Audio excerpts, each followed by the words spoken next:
Tenemos invitados el día de hoy, vamos a hablar de un tema del cual hablamos mucho y creamos muchos mitos porque desconocemos mucho, ¿verdad?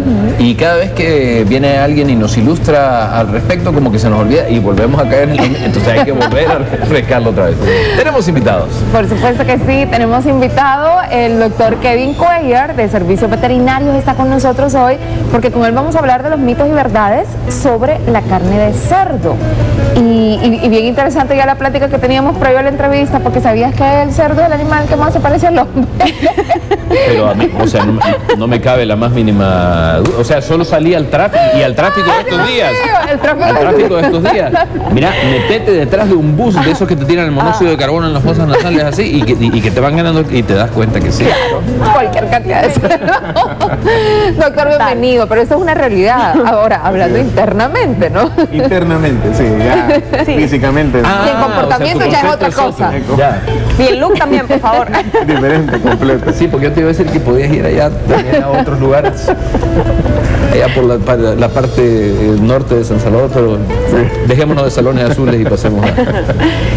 Bien, sí, como el tema lo dice, realmente la carne de cerdo quizás es una de las más saludables, aparte de otros animales que también podemos consumir perfectamente y son carnes beneficiosas para nosotros, ¿verdad? Tienen mayor cantidad de aminoácidos, proteínas. Poco a poco la producción de carne de cerdo se ha ido tecnificando, por así decirlo, en donde ya uno va seleccionando las razas más adecuadas para hacerla menos grasa, ¿verdad? Que hacer carnes un poco más magras, ¿verdad? Más propiamente carne, y disminuir la cantidad de grasa que puede tener. Ese es uno de los factores que quizás a muchos de los televidentes quizás puede pensar que la carne de cerdo es dañina por la cantidad excesiva de grasa. Pero poco a poco eso se ha ido mermando, por así decir, mediante la producción. En cuanto a la salud como tal, de la parte de un parásito, que es bien común, que todo el mundo lo menciona, incluso en la rama de la medicina humana, se habla mucho de que el parásito del cerdo, pero realmente ese es un mito, porque el parásito no es del cerdo, el parásito hay que dejarlo bien claro que es del humano. El humano, o sea, nosotros contaminamos al cerdo. En el ciclo de vida del parásito normal, el cerdo se ve contaminado, porque culturalmente nosotros vivimos en un país subdesarrollado, todos los países subdesarrollados tienen ese mismo problema, en donde las letrinas están próximas a la vivienda, carecen muchas veces de fosas sépticas. Entonces todo eso influye a que los animales de traspatio que pueda tener la persona, el campesino, la persona que convive con ciertos animales, se contaminen. Entonces eso obviamente acarrea el problema de que el cerdo se contamina con nuestros parásitos, porque también nosotros no nos desparasitamos constantemente, no tenemos tal vez toda esa cultura de desparasitarnos, y el cerdo se ve contaminado del huevo de ese parásito, que simple y sencillamente son tenias, los nombres científicos, Taenia solium, Taenia saginata, en donde consume el huevo y ese huevo se enquista en el músculo, en cualquier músculo esquelético, ¿verdad? Del cerdo como tal, en los lomos, en las costillas, por ahí, donde hay parte muscular.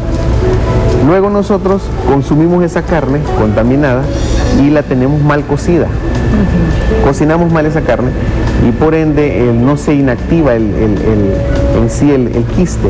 Cuando nosotros lo consumimos puede darse, como cambiamos el ciclo normal de vida del parásito, puede darse dos cosas. Una, que se nos desarrolle normalmente, como cualquier otra tenia, y la otra es que el quiste siga vivo, por así decir, como quiste, y se vaya también a través de la sangre, a través de las paredes intestinales, pasa y puede alojarse en cualquier músculo, o puede ir avanzando, y por eso que dicen de que el cisticerco se va a la cabeza, porque cabe la posibilidad que también vayan caminando los quistes estos, ¿verdad? Entonces, por haber movido, por así decir, el ciclo normal de vida del parásito, es que se pueden dar esos dos casos ya a la hora de consumir el cerdo contaminado. Para eso, obviamente, en estos países quizás lo más normal, el control zoosanitario que le damos, es mejor, quizás es preferible consumir cerdos que uno sabe más o menos la procedencia. Y digo más o menos porque si tú vas al supermercado, no te dicen exactamente de qué granja, pero siempre es así, que es ley, por así decir, que todo el cerdo que se consume y que lo venden en las tiendas de los supermercados, ya se sabe que es de granja, de diferentes granjas, así es, en donde uno cuida muy bien al cerdo, y digo uno porque igual, o sea, mi servicio como tal es ese, asistir a diferentes tipos de animales, no solo mascotas, y por eso es que el tema quizás se vuelve un poco más amplio, y no vamos a hablar solo de mascotas, sino que también hay que culturizar al televidente y explicarle eso, que el cerdo no siempre es dañino, pero hay que ver el origen de la carne como tal.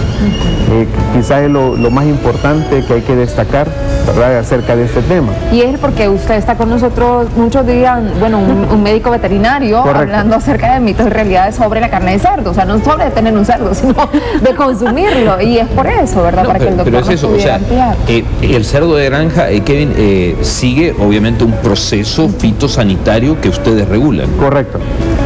Hay normas de control, por así decir, no es que podemos ingresar a una granja normalmente, hay que hacer un vacío sanitario, o sea, para entrar a una granja hay diferentes normas que hay que cumplir. Y digo para entrar, o sea, empezando por el empleado, por los vigilantes de la granja, o sea, nosotros podemos contaminar con la ropa que llevamos, o sea, ellos tienen un estricto control, mucho mejor que en cualquier hospital de aquí de la red nacional, por así decirlo, no es criticar tanto, pero es la verdad. O sea, llevan un control bien estricto, en donde hay desparasitaciones constantes, los animales se bañan todos los días, no pueden pisar el piso normal, sino que pasan un piso en el aire. Ellos están en el aire, por así decir. La idea es que no contaminen. Y la alimentación también es bien adecuada. Así es. La alimentación es bien balanceada, en donde, como les dije al principio, se pretende que los animales tengan la carne lo más magra posible, ¿verdad?, que no tengan mucha cantidad de grasa, y que la grasa como tal se venda como grasa. O sea, el tocino salga de la tocineta o de la panza, por así decirlo. Y ya tenemos que saber los cortes específicos. Ya hay, incluso no solo el veterinario se incluye en eso, sino que hay nutricionistas específicamente para cada una de las razas de los animales que tenemos. También se incluye ingenieros en alimentos, que son los que se encargan ya del proceso como tal de la carne, de saber los cortes que tiene que llevar a la hora de presentarlo en el supermercado. O sea, lleva un montón de controles. Doctor, ya tenemos que ir finalizando, pero una de las realidades, porque esto sí es cierto, en otros países no solo se consume la carne de cerdo como un alimento, sino que también se utiliza el cerdo para la salud humana. Para la salud, ¿no? Sí, digamos en Holanda, en países europeos principalmente, en los hospitales ya tienen su pequeña granja, en donde hay cerdos destinados para las donaciones de hígado, trasplante de piel, específicamente para hacer los injertos cuando hay quemaduras o algo por el estilo. El intestino del cerdo como tal es bien parecido en las dimensiones y todo al del humano, y podemos hacer trasplantes de secciones de intestinos, procesos de colon. Bien interesante. Yo le decía, doctor, yo no lo puedo creer, porque yo sí me considero una persona que le tiene mucho miedo a la carne de cerdo, y es ignorancia, es temor por ignorancia, pero el tratamiento, por ejemplo, para sanguíneos, ayuda a la producción de hemoglobina humana, esto en la sangre. Para la insulina, digamos, la insulina que nosotros consumimos, que se vende en farmacia, el origen específicamente viene del cerdo, ¿verdad? Y es insulina de cerdo propiamente el proceso que lleva para poderla utilizar, y la eritropoyetina se saca específicamente de la sangre del cerdo para producir glóbulos rojos. Qué interesante. Gina Vanessa, despedimos a nuestro invitado, por favor. Muchísimas gracias, doctor. Aquí lo vamos a seguir entrevistando. Nos tiene bien interesadas en el tema. Muchísimas gracias. Un gusto tenerlo siempre. Nosotros nos vamos con Linet y Gerardo.